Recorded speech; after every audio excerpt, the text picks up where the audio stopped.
risco de uma lesão é enorme. Então, claro que se fosse no Nilton Santos, a opção de hoje, reta final, poderia ser para o Soares jogar. Mas até agora ele não enfrentou as equipes que jogaram no sintético.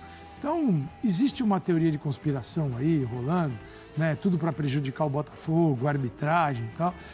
Isso é o maior pecado que o botafoguense pode cometer, né, contra a sua própria equipe e o time acreditar nisso.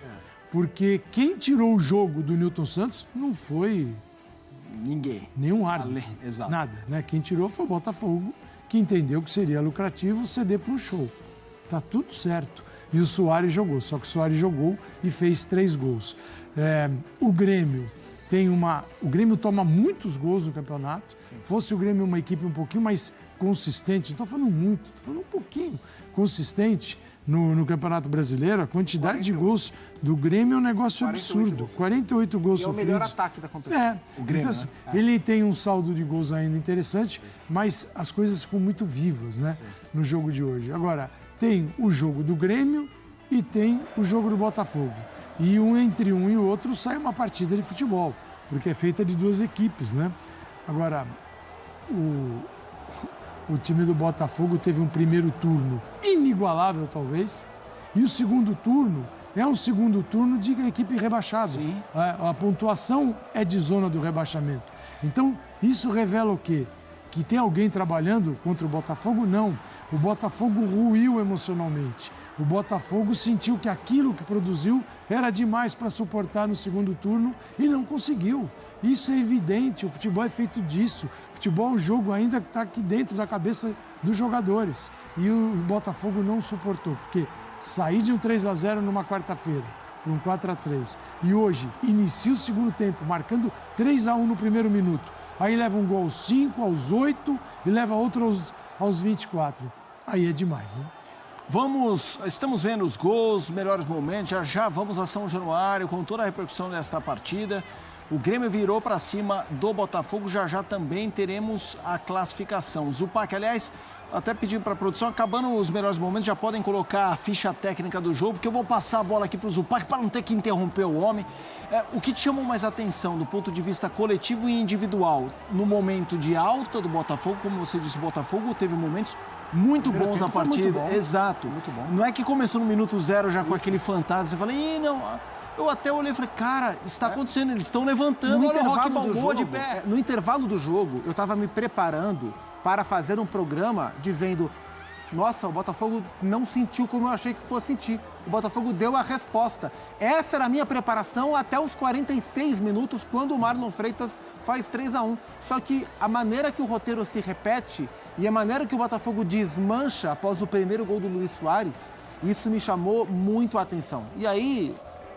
aí as coisas voltam a se repetir, né? Do gol do Marlon Freitas, né? Do gol do 3-1 para o Botafogo, até a próxima finalização do Botafogo, que já foi no 4-3, passou meia hora. O Botafogo ficou meia hora no segundo tempo sem finalizar, assistindo esse senhor de idade, né? Para termos futebolísticos, fazer, assim, ter uma atuação histórica dentro de São Januário. Então, a atuação do Luis Soares, ela é para ser comentada.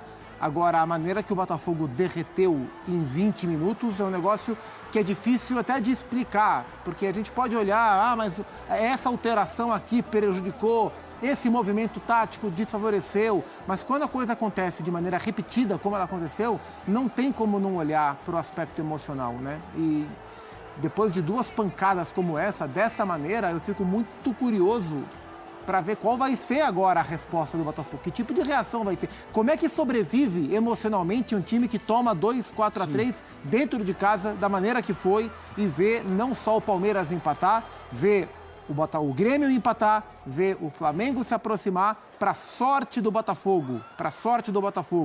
O Bragantino perdeu para o São Paulo, senão o Bragantino seria líder em toda essa quizumba que virou o campeonato.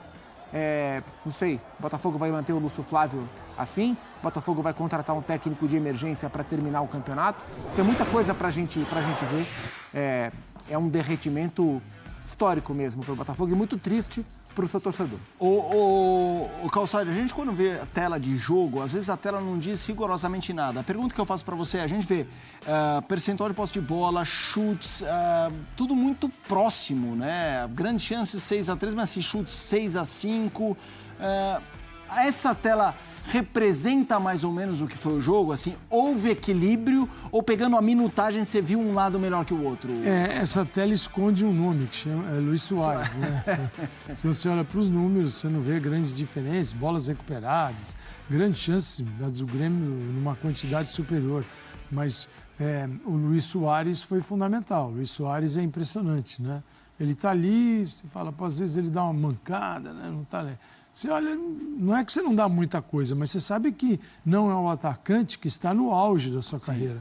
Mas ele tem ainda uma percepção dos espaços e hora de agredir uma defesa, e aí ele pega uma defesa que se dissolveu, né? Aquele Botafogo, qual era o símbolo do Botafogo no primeiro turno? Consistência. Melhor defesa do campeonato até melhor então, defesa, não é mais. Um time que era confiante, um time que, para muita gente, até não é uma visão errada, equivocada, tinha mais pontos do que desempenho. E agora, no segundo turno, ele tem os pontos que o desempenho dele é capaz de dar.